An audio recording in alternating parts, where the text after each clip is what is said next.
If your iPhone won't turn on and the screen is completely black, don't assume the phone is dead just yet. For an iPhone XR or newer, the first thing you should try is a forced restart. It's quick, and in many cases, it's all you need to get the phone working again. Here's how to do it. First, press and quickly release the volume up button. Then, press and quickly release the volume down button. After that, press and hold the side button.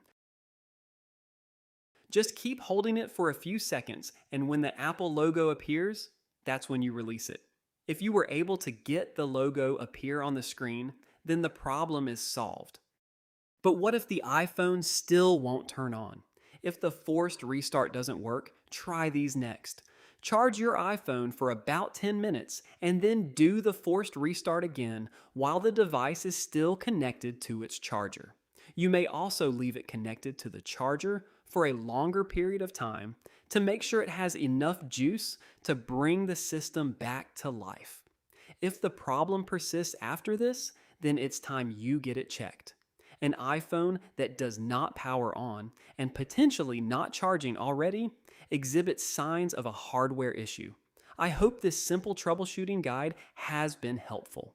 Stay tuned for more helpful tips on how to fix simple problems with your phones. Thanks for watching.